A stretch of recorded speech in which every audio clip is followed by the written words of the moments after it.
right? And if you sound mental, you're a bigot, right? Now, that's a bit hack, that joke, now, isn't it? Oh, identify as a thing, then. Right? It's a bit old-fashioned, right? But I'm going to leave it in to annoy people, right? Because that's the bit that'll offend people. Same as humanity. I talk about AIDS, famine, cancer, the Holocaust, rape, paedophilia. But no, the one thing you mustn't joke about is identity politics. The one thing you should never joke about is the trans issue, right? They just want to be treated equally. I agree. That's why I include... You know...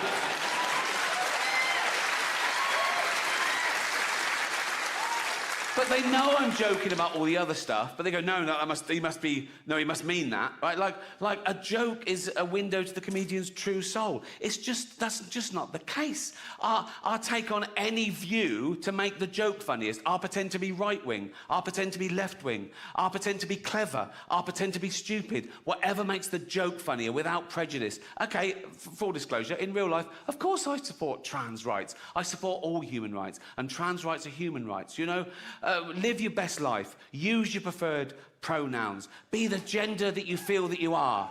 But meet me halfway, ladies. Lose the cock. That's all I'm saying. Like, I made a joke about self-ID. In fact, I wish self-ID had been around when I was a kid. I'd have used it to get shit. I'd have gone to my mum, Mum, I'm trans. She'd have gone, what? I'd have gone, I'm either trans or I need a new bike. Right? She'd have gone, you need a new bike.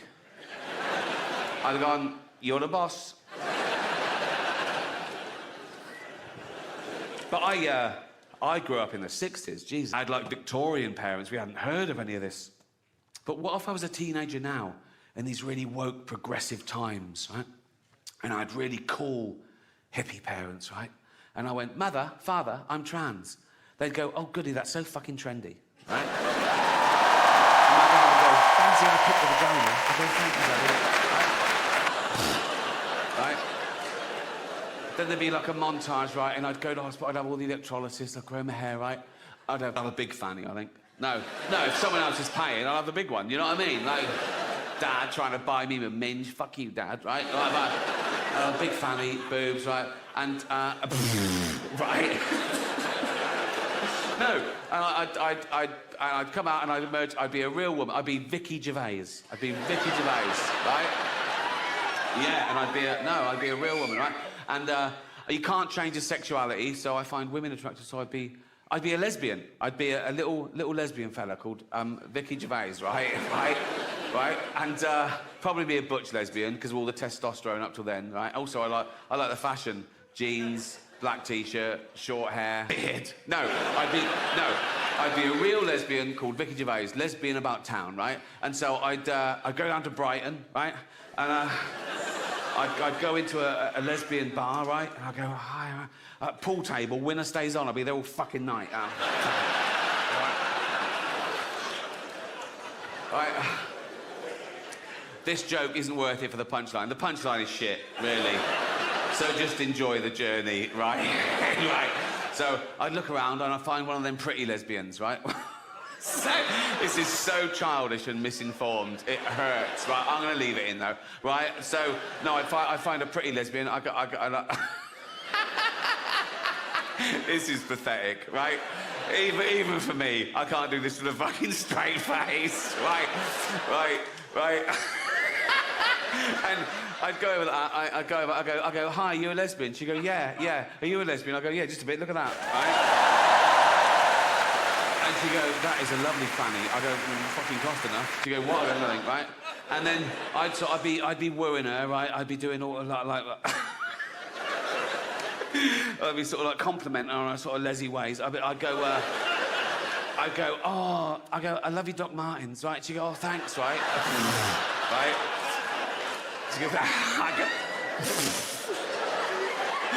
I go, oh, there's the big earrings, aren't they? Right, so yeah, right. And then she go, do you want to come back to my place and les off? I go, yeah, just a bit, right? So we go back, we get naked, I'd boob her up, I don't know what you do, I'd minge her off. I'd do that one, I'd do that one, definitely do that one, right? I'd Google it, wouldn't I? I'd fucking Google it, right? And And then she'd go, oh, do you want to wear a strap-on dildo and give me a good seeing to? I go, yeah, right. So I put a strap-on on, I put the big dildo there on my new fanny like that, and tie it at the back, and that's when I'd kick myself.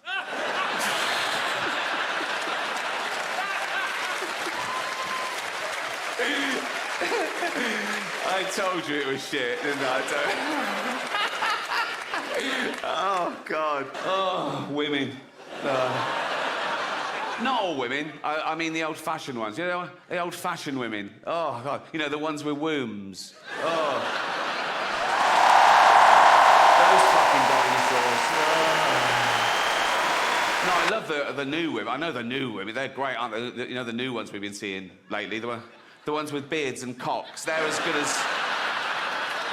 They're as good as gold. I love them. No, it's the old-fashioned. And now the old-fashioned, they go like, oh, they want to use our toilets. Why shouldn't they use your toilets? For ladies. They are ladies. Look at their pronouns.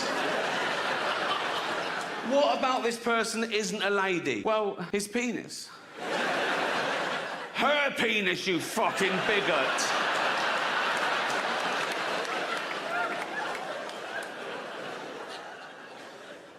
What if he rapes me? What if she rapes you? You fucking turf whore.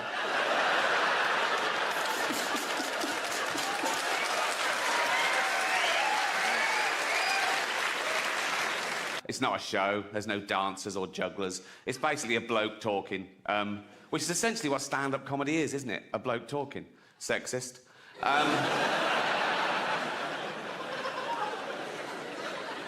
What about all the funny female comedians? Like, no. Right. No. I'm not doing that. OK, right. That was irony, OK? There's going to be a bit of that throughout the show. See if you can spot it, OK?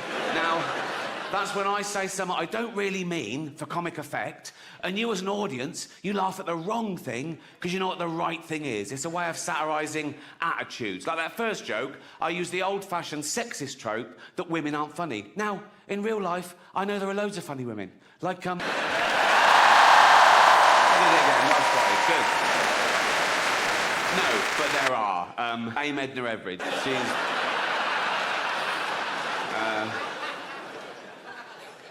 Eddie Izzard. She's brilliant, isn't she? She's not only a great comedian, she's also a great actress, isn't she? What fat people say, I'm fat, I'm overweight. Do you know why? Because I eat and drink too much. That's what does it. I don't judge fat people, I just know how they got fat. If I see a fat person, I go, well done. You know, eating way more than you'll ever need, same as me, right? If I see a fat couple, I go, yeah, that works. Right? But then as they're walking along, right, and you see their little fat toddlers, and you go, ah, oh, that's not fair, right? And the mother always goes, they love cake. Of course they love cake. They're baby mammals. We're the same species as we were, like, 200,000 years ago. We've got a hunter-gatherer brain, right? All this affluence is so much faster than our human biology. So when you get one of those cakes from the supermarket that's packed with fats and sugar, your brain goes, fucking hell, that's amazing. Keep eating that. There might not be food tomorrow. But there will be food tomorrow.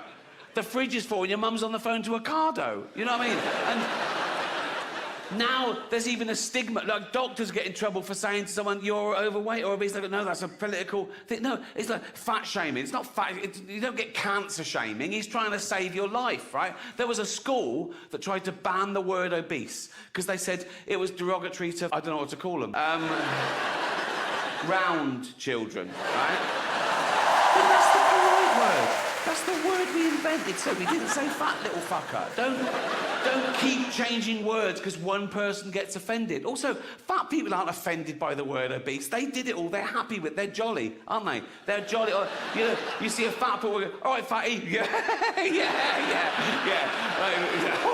yeah. Bloop, bloop, bloop. Yeah. And they go to the doctor, come in. Bloop. Doctor goes, fuck me. Oh. Am I obese? No, you're morbidly obese. What does that mean? Means you're going to die of it. Oh, does it? All right. What, straight away or? No. You've got diabetes, so you'll have your legs amputated soon. And Then if you carry on, you'll die later of like stroke and respiratory heart failure. So, all right. Is there anything I can do? Yeah, of course there is. You could start working out and eat healthy. You'll be right as rain. Oh, right. But you won't, will you? No. And I feel sorry for them, even though it's their fault. When you see one of those documentaries on telly, like the 600-pound man or something, and he's being winched out of his house to go to hospital, right? If you're dangling from a crane, right? Right? And then, you know, as I say, then they wake up the next day and they've had their legs amputated. It's really sad, and they're crying and I'm crying. They're going, oh, God, why did I let it go this far? I'm so stupid. Then they get philosophical about it and they go, I never really used the legs. So... and well, then it's lunchtime, and so, you know... and they go to the nurse, you didn't throw them legs away, did you?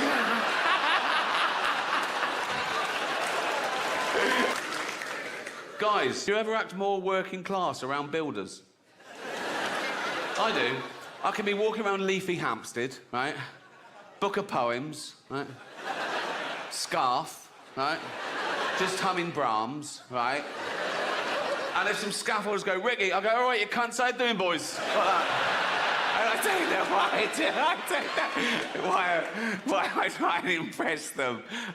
I've always been fascinated with human behaviour, right? But as I said at the beginning, we're the only species that allows the universe to understand itself. But we see all nature through our eyes. So it all comes back to us. Why are we here? What makes us? Is it our genetics or the environment? The old nature versus nurture argument.